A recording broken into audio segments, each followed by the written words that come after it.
falta de aduana comercial no es una buena noticia para la economía de Melilla. Se enmarca en un proceso que está afectando a todo el norte de África, que a Ceuta le está afectando igualmente. Ceuta nunca ha tenido aduana comercial, entonces pienso que puede ser un error poner el foco en la aduana comercial y pensar que el problema es fundamentalmente ese. El problema es más grande, afecta a la función económica que Ceuta y Melilla pueden jugar en el marco de la economía marroquí, y la aduana comercial es un elemento más. Evidentemente, hoy en día hubiera sido una gran ventaja el poder vehicular por esa aduana comercial mercancía que podía haber ido por ahí. Eso en el caso de que se asuma que Marruecos iba a actuar de igual manera. O sea, yo pienso que es un juego de posibilismo, el easy, que es difícil asegurar cuál es el resultado de ese tipo de decisiones. Evidentemente no es una buena noticia, y yo pido prudencia para no confundir el marco del problema. El marco del problema no es la existencia o no de aduana comercial. Ceuta ha exportado el doble que Melilla sin ninguna aduana comercial, y los problemas que tiene Ceuta no tienen que ver con la pérdida de una aduana comercial que nunca han tenido. Entonces, el problema de focalizar la situación en el síntoma equivocado es que te vas a equivocar en las soluciones que propones. Es lo que pienso que tenemos que tener presente. Y claro, la aduana comercial impacta de manera diferente en distintos tipos de empresarios. Hay empresarios que instrumentalizan y explotan la aduana comercial, y otros que no. Entonces no todos sufren el impacto de igual manera. Pienso que no es una decisión acertada. Pienso que los que tienen que tomar la decisión de usar o no una frontera, o usar o no un canal comercial, son los que lo usan y no los que lo administran. Es como si el gobierno francés decidiese que solamente se puede usar el puerto de Brest y no el puerto de Calais, porque el alcalde es familia del primer ministro francés. No, son los operadores que están llevando mercancía de Francia a Inglaterra los que tienen que elegir cuál es el puerto más competitivo. Para mí es lo relevante. Entonces, es una decisión que, en mi opinión, carece de fundamento económico. Y cuando uno toma decisiones en contra del fundamento económico, al final va a causar más perjuicio que beneficio. Y pienso que esta decisión carece de fundamento económico, y con eso creo que todos los empresarios melillenses están de acuerdo. Deberían de ser la mejor forma de incrementar los tráficos en el puerto de Nador es mejorar las condiciones de competitividad del puerto de Nador, no es bloquear otros accesos competitivos, es lo que vengo a decir. Entonces, no es una buena decisión económica utilizar ese tipo de restricciones para potenciar tu actividad. No es con lo que la Unión Europea ha fundamentado su poder económico, no es con lo que las relaciones de Europa con sus vecinos ha fundamentado el desarrollo económico, sino favoreciendo las mejores conexiones. Es que eso es el fundamento de la economía moderna. Una profunda preocupación y, si quieres, una cierta frustración, porque cuando uno se ve que se comete un error y ve que se comete un error que le perjudica a uno, pues son sentimientos con los que es imposible no empatizar. Es imposible no empatizar y es imposible no darle la razón. Ahora, también he tenido conversaciones con empresarios que no empatizo en nada con las propuestas que hacen de reacción, porque las cosas no están bien, pero pueden empeorar. Entonces, pienso que hacer un adecuado análisis de cuál es la situación de Melilla, cuál es la situación de nuestro entorno, cuáles son nuestros puntos fuertes, cuáles son nuestros puntos débiles, y procurar poner en marcha políticas que nos hagan ser aún más fuertes en aquello que somos fuertes, en enfocarnos, en vez de exclusivamente a un mercado, a más de un mercado, en vez de insistir en negocios que a lo mejor están en declive porque las circunstancias ajenas a la propia realización del negocio, sino las variables de entorno determinan que no pueden continuar como han hecho hasta ahora, pues primero es el signo de los tiempos de los negocios. quiero recordar que cuando, no sé, cuando se inventó el motor de explosión, pues los productores de alfalfa tuvieron que decir, nadie necesita tantos caballos, no puedo seguir produciendo alfalfa, tengo que producir otra cosa. Entonces los negocios tienen una cosa buena, que es que siempre se pueden adaptar, y creo que las administraciones tenemos la obligación de liderar o de acompañar o de apoyar todo lo que signifique abrir una puerta cuando otra se cierra. Intentar que no se cierren las puertas, pero la política no puede ser solamente evitar que se cierren las puertas, porque a veces las puertas se cierran sin que nadie lo pueda evitar, porque ha cambiado el paradigma económico. Entonces, entender hasta qué punto las actividades que hay en la ciudad pueden pervivir, en qué cosas lo hacemos mejor que nuestro entorno y podemos competir mejor, qué alianzas podemos establecer que hoy no tenemos, quizá porque no nos han hecho falta, pero que ahora sí nos hacen falta y tenemos que construir. Entonces, yo no pretendo que nadie que se vea perjudicado en sus intereses o que vea con desagrado lo que está ocurriendo, silencie su opinión, para nada. Eso es un estímulo para trabajar y un compromiso para trabajar. Pero sí digo que tenemos que hacer más cosas que simplemente intentar hacer contrapedal en la bicicleta. Hay cosas que se podrán mitigar, pero también tenemos que levantar la cabeza, levantar la barbilla y mirar a nuestro entorno con una nueva mirada, que es una nueva necesidad que tenemos. Esto lo ha hecho Melilla previamente y lo va a volver a hacer.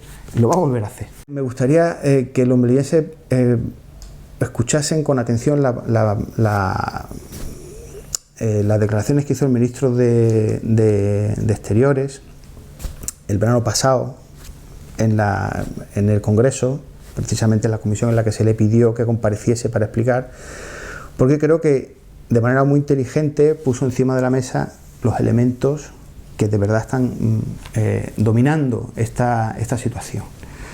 En el sentido de que nosotros muchas veces como melillenses no somos conscientes de que son relaciones bilaterales en las cuales nosotros a veces desde nuestro lado de la frontera se han tomado decisiones que han tenido impacto en el otro lado de la frontera y nos parecen muy bien.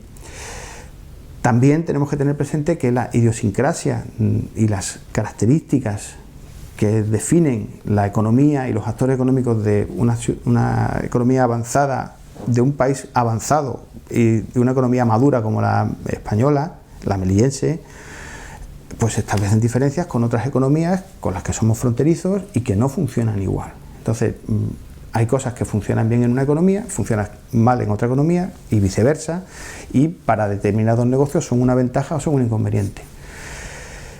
En todo este proceso, que es un proceso que tiene un nivel operativo, que es el que nosotros vivimos, que son los camiones, ese espectáculo de los camiones parados en la frontera, esa frontera que efectivamente no funciona, y el día a día que nosotros vemos, tiene otro nivel superior, que es el nivel diplomático, en el que las cosas, pues, primero, su salida al conocimiento público es cuando toca, cuando el clima es adecuado, cuando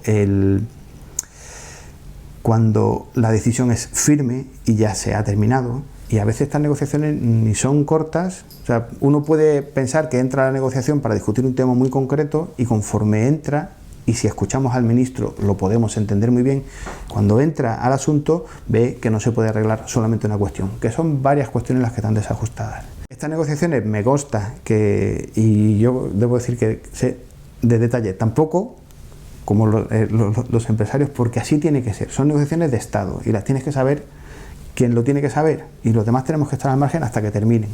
Quiero recordar que hace poco ha habido un cambio de gobierno y una de las claves de ese cambio de gobierno es que la información solo la tenía quien tenía que tenerla y todos queríamos saber qué iba a pasar con la investidura y lo supimos cuando lo teníamos que saber y eso fue una clave del éxito. Pues igualmente aquí el resultado que vaya a haber, que yo deseo como melillense que sea positivo, o que positivo sería que la economía marroquí y la economía melillense y la economía española se conectaran todo lo bien posible, y eso una aduana comercial lo va a facilitar y el coste de transacción va a ser mucho menor, y de eso nos vamos a beneficiar todos, en mi pensamiento como economista, y no solo que se abra en Melilla, que se abra en Melilla y se abra en Ceuta. Y eso es posible. Y también es posible lo contrario.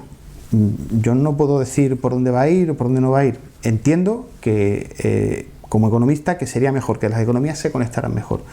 Como he dicho antes, el éxito, la clave del éxito de la Unión Europea como potencia económica fue precisamente eliminar los costes de conexión, eliminar las barreras interiores. Pues más barreras no es mejor solución económica.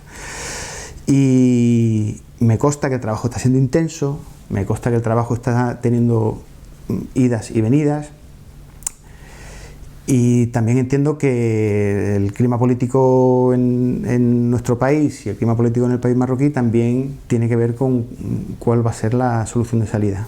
Pero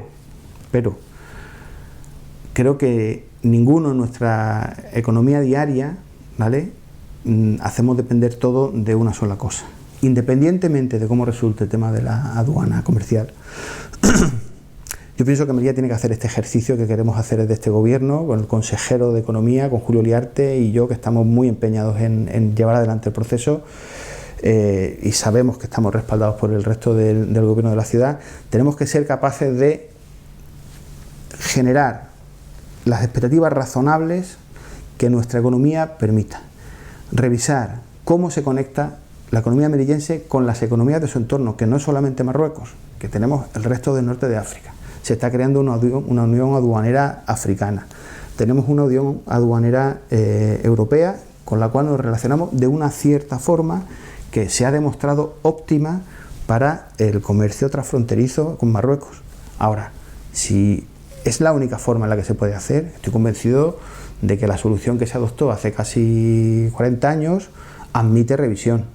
Y no cambiar por cambiar, igual que he dicho con la aplicación del servicio público, admite revisión, basado en datos, basado en análisis rigurosos, no apasionados, no basados en creencias, no basados en intereses personales o particulares de un momento dado, sino construyendo la Melilla del futuro para nuestros hijos. Pues eso es lo que demandamos hacer. Entonces hay que convivir con esta realidad, la realidad de una frontera que está cerrada, la realidad de un sentimiento que se comparte con toda naturalidad por parte de empresarios que no lo están pasando bien, y la necesidad y la empatía con los melillenses de dentro de 20 años, que nos van a mirar, van a preguntar, bueno, ¿y vosotros qué hicisteis? Yo personalmente, como secretario de Economía y Empleo del PSOE, efectivamente cuando propusimos que Melilla pensase o valorase entrar en el territorio de honor común, decíamos que sería una manera de blindar una frontera que teníamos nosotros con Marruecos, que Ceuta no tenía. ¿Vale? Ese efecto era precisamente el que estábamos buscando nosotros al proponer que esto se analizase. Pensar que Marruecos lo hace para evitar esa posibilidad, bueno, yo personalmente no lo veo por varios motivos, ¿vale? Pero fundamentalmente porque Marruecos tiene más formas de hacer ver esa cuestión, y el objetivo declarado suyo fue beneficiar a los tráficos de Beniazzar. ¿Están los empresarios marroquíes en las reuniones? Ya digo yo que no, ¿vale? O sea, los empresarios melillenses tienen acceso directo a los representantes del gobierno en Melilla, y no directo, sino directo intenso, y me consta que puedo decir casi diario. Es decir, no hay elemento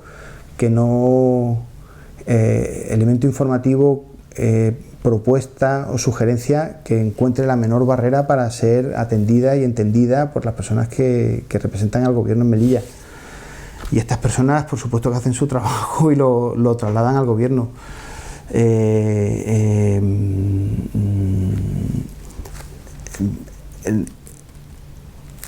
Pienso que una decisión de este tipo, o el análisis de cómo tienen que ser las relaciones, difícilmente se pueden analizar correctamente si los interesados particularmente en esos negocios particulares están representados directamente ahí. Esos intereses tienen que estar presentes, y lo están, junto con el resto de intereses que se concitan en esa decisión, porque es una decisión compleja, es una decisión multivariable, es una decisión multidimensional y con plazos cortos, medios y largos. Y en ese cosmos, bueno, pues están los intereses particulares de unos empresarios concretos. Pienso que no es una buena propuesta que estén físicamente en esas reuniones, porque primero necesitan de la aquiescencia de la otra parte para estar reunidos. Entonces, precisamente las características de esta negociación diplomática son el sigilo, la reserva y y el trabajo racional, y creo que esto lo dificultaría. Y sí puedo garantizar que nosotros no es que traslademos, es que vivimos directamente estas cuestiones, porque la delegada del gobierno y su equipo de trabajo está en contacto, casi podríamos hablar de identidad total en el día a día de las incidencias que se producen en frontera y de estas dificultades. Si fuéramos una ciudad gigantesca, tipo Madrid, pues a lo mejor podría, pero es que estamos hablando de que las personas que hablan y pronuncian estas manifestaciones, pues las celebraciones de convivencia. Entonces yo pienso que no hay un déficit de conocimiento o de interiorización o de percepción de la urgencia o de la necesidad por parte del gobierno a la hora de sentarse en esa mesa.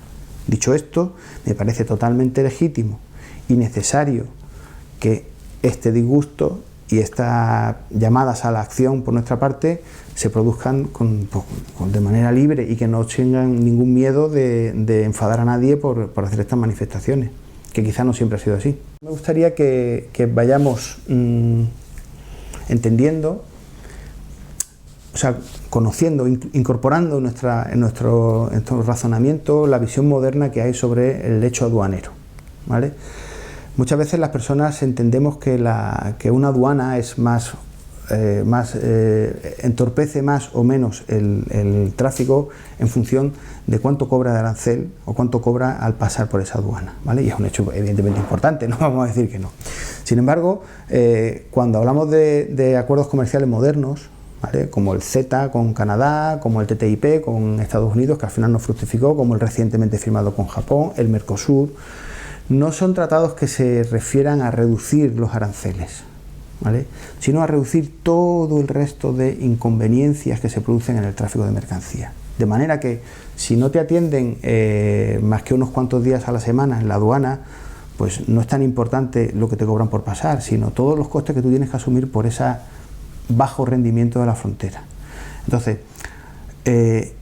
entender que Melilla puede jugar un gran papel en el comercio internacional, no solamente por los aranceles que tenga, sino por lo eficaz que sea en el procesado de mercancía, puede hacer que con las mismas ventajas que tenemos aduaneras, si mejoramos nuestra forma de procesar, si mejoramos cómo movemos la información en la ciudad, si mejoramos la cualificación de las personas que hacen ese trabajo, si mejoramos la velocidad de proceso, si mejoramos nuestras instalaciones portuarias, todo eso puede pesar el doble, el triple o 4 veces más que el arancel. Entonces, no pensemos que porque tenemos unos impuestos bajos ya somos atractivos.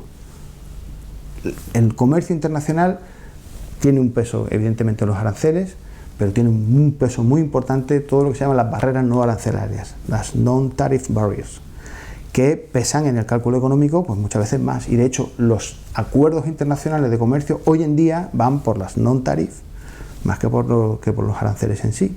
Y esto creo que Melilla tiene que ir pensando que muchas veces es el cómo más que y eso sería, creo yo, un mensaje a tener encima de la mesa.